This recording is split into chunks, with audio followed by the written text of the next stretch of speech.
We live in an age where there's a war for attention. We're going to dive in today the science behind YouTube, and there's an incredible amount of learning and understanding and experiments that have told us the perfect way to craft a storyline, and it completely flips how it used to be done before. We're going to get into it.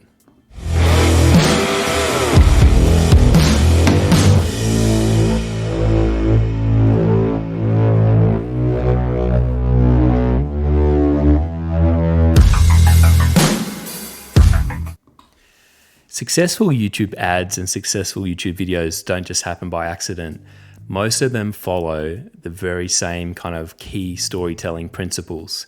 So there's a guy called Ben Welsh, who's the head of Unskippable Labs, which is basically this like innovation center that YouTube set up to kind of analyze what makes great content and improve their algorithm, but also to help advertisers and content creators make better content that really hooks all the audience's attention and keeps them engaged all the way through. So what's interesting is the traditional story arc and the way that we used to kind of consume trailers, and movie trailers are a great example in the past, is the complete opposite of what they recommend. So we're going to dive into that now and take a look at the official advice from YouTube and talk about how you can start kind of making this a key element of how you kind of create your storylines in your content today. So the first thing we're going to dive onto, and this is really public information, but think with Google, which is a platform that they've set up for advertisers and content creators to kind of get more out of their content creation. So this is very much built on an advertising narrative, but it applies to all YouTube content. And the first thing is there's a few kind of key storytelling principles you need to adhere to, and there's a storytelling or narrative arc that we'll dive into as well. And then at the end, we'll show a live example of this in action so you know exactly what we mean. But the first thing they say, which is super interesting, is you need to build with attention in mind. So it's no longer about just telling a story in the way that best serves the story. It's about grabbing someone's attention. And you've got to remember, our attention spans are increasingly limited. We're consuming content more than ever from more sources. We are scrolling at the speed of light through a news feed, whether it's a YouTube feed or a Facebook feed or whatever it is. And you need to create that first moment, the first thing people are going to see, which is a thumbnail or the first few seconds from your clip. It needs to be a thumb-stopping moment. And by thumb-stopping, we mean something that stops your thumb in your tracks, grabs your attention, and you tap on it and you want to see more or watch the video. So it's really put quite well here. But the successful story arc that's emerged today starts with fire or dessert. So imagine a meal and you eat the dessert first. You get a bit of a taste of the best bit before you get into the main course, or the entrees for that matter. So it starts with fire, moves fast and tightly over its subjects, then adds unexpected surprises along the way. So that all makes sense, and that's all well and good. But they've broken that down into kind of 4 key principles. So visual language, so the way that you frame for YouTube, the way you frame your subjects, you get in close and up and tight on the action, you pace it quickly. It's a fast edit, needs to be, to kind of hold that attention. And like you've got kind of really unmissable elements. You know, you don't have a small super at the bottom. You have things that are in your face. You got to remember, people are consuming this stuff on a small screen. So that's really important. The other thing is the actual story arc itself. So whether it's a long story or a short story, it doesn't matter. There's been a myth for a long time that people only want to consume short content, 6 seconds or 10 seconds. That is not true whatsoever. People are and willing to watch hours and hours of content on YouTube. So whether it's a Joe Rogan podcast or whether it's a mini documentary or something that runs for a few minutes. But the way that storyline and that editing is designed has to follow different principles to what we would have done traditionally in other media. So we need to build for attention. We need to grab their attention at the beginning, hold that attention, and give kind of viewers moments and to respond along the way. We need to create creative and context as well, so that's super important. So creative executions need to be on user signals, and we need to use data. So that's one of the advantages of a platform like Netflix, and this is things they've actually done, like with a series like House of Cards, for example, because they had that real-time viewership data. So as people were watching the series, they would know the exact moment in time when viewership would drop off. So either it was episode 3 was too boring, or there was a particular plot line or a particular moment during a particular episode where people would just stop watching the series. So what they were able to do with that information and that data was actually, in the middle of a season, either rearrange the back end of the season if you're releasing your content kind of episodically, or use that information to design the actual story arc and the key story beats that occur over a season. So a season like House of Cards, which is a great example, they have moments in there that just kind of get you in and keep you hooked, and they think about that binging behavior and how they kind of really keep you binging all the way through. So how they start an episode, finish an episode, making sure there's not too many boring bits in the middle. So it has really changed the way that we kind of write those story arcs, how we write those seasons, and how we approach storytelling, all using data to inform and make this stuff better. So creative in context is super important, and thinking about what data can tell us and thinking about the context in which people are viewing it as well. So it's not all a sit-down affair. We're not always sitting down on our couch in our living room and binging a series. It could be on the train or the bus on the way to work. And there's all these other new viewing occasions where we need to think about the content that we're serving up and how we might serve it up differently. The last kind of key principle when it comes to key element of storytelling is focusing on what gets skipped and what doesn't. So knowing what a viewer connects to, it's a super valuable tool, and it's about kind of evolving your content or future episodes as you go through. So similar to the previous example, which is more about context, but this is about understanding those key moments and how you kind of keep people hooked and command that attention and earn that attention. So the next piece we'll dive into is the story arcs. And you can see here on the left-hand side, that's a traditional story arc. So we're very used to this when we're watching a 2-hour film, where it starts off a bit small, slowly kind of introduces the scene, it introduces the characters, it builds a bit of a backstory, builds up to kind of, the third act or a midway point where that's kind of the crux of the story, and that's where all the drama unfolds. And then it starts to taper off as we kind of head into a resolution in the end. Now, that doesn't hold people's attention on YouTube or many other online sources for that matter. So what we're starting to see now is this emerging story arc, which is quite different. And you can see, rather than that slow build at the beginning, we're going straight in with that dessert first moment, or that fire. So you're getting this kind of excitement and commanding people's attention right from the beginning. You still need to go through and then build out a bit of that sort of story arc and backstory and build those kind of key plot points that then kind of create a bigger crescendo at the end. But you are front weighting all the important stuff a bit more.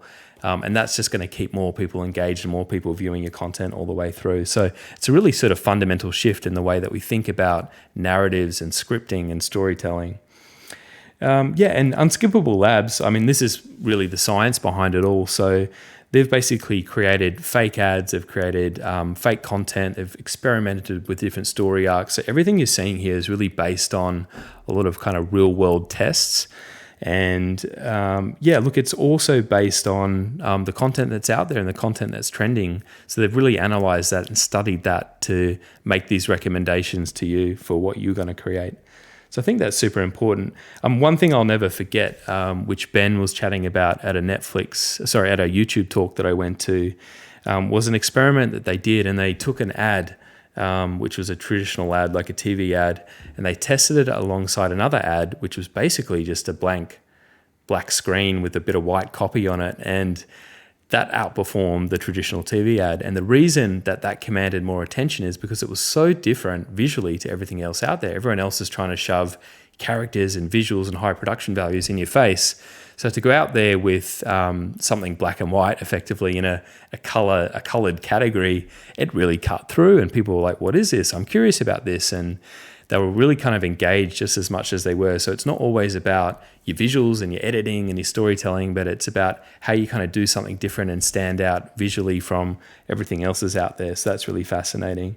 And what you can start to see is when these Unskippable Labs studies and the principles that they've recommended do get used, you see a much higher percentage of ad recall, you see an increase in brand awareness, and you see just a general increase in product. So there's much more here to dive into. We're not going to go into any more of that today. And it is very advertising centric, but like I said, it does apply to all sorts of content we're putting up online, and there's a lot more resources available on Think with Google.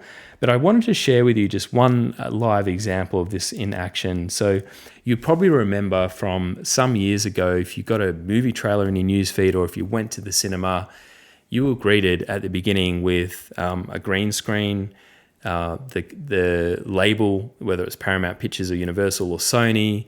Then it was the rating, so whether it's for PG audiences or MA 15 plus or whatever that was. So you'd get all these kind of screens, and that'd take up 10 or 15 seconds, and then they'd launch into a trailer, which again would set the scene, do a little bit of storytelling about what's happening, and then sort of build up to the excitement moment. And what they realized is that wasn't really working on YouTube in a newsfeed environment where people are scrolling sometimes kilometers per day trying to find content that interests them. So what you see now is actually like a mini trailer for the trailer that plays out first. And then I'm going to show you Mission Impossible Fallout because I think it's a great example. But you get all these kind of moments of excitement, not enough that it's given away the trailer. Like you still want to go in and watch the trailer and find out what's happening. But it's enough to kind of grab your attention initially and for you to make a quick decision on whether you want to watch more or not. But at the same time, even if you don't watch more, you've seen enough about the film to know there's some great exciting moments in it. So if it was structured with the original, like the old storytelling arc, that wouldn't be the case. You probably would have moved on from that point and actually got nothing from the message that's being put in front of you. So let me play this and you'll see what I mean. First few seconds, fight, helicopter rolling. Yep, logo for the film. So again, if you've only seen 3 or 4 seconds of this, you know it's Mission Impossible, you know it looks cool, you know there's some great stunts. And then they sort of take a step back, do a bit of that exposition, setting the scene. But again, they're still kind of like, they're not holding out on those action moments. Those are coming in thick and fast. And that's just keeping people engaged, those that have decided to watch a bit more. So you're seeing a lot of these, you're still seeing these kind of screens about people involved in the film, whether it's the visual effects company or the production company or the label or whatnot, but they come in later and they come in faster. And the whole pacing of this is a lot quicker than what you typically see. Again, lots of action. It's an action film, so you're getting the point. This is a bad idea. It's that real emphasis on that sort of visual, visceral storytelling and those key moments. He's not just some observer. He's an assassin. I don't trust anybody outside of this room. You go rogue, he's been authorized to hunt you down. Here we've got a little bit of a lull where they're actually sort of letting you in on a bit of the story. No hard feelings. Tom Cruise running. Sign me up.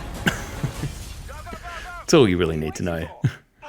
Does he run? Does he run fast? Yes. So iconic.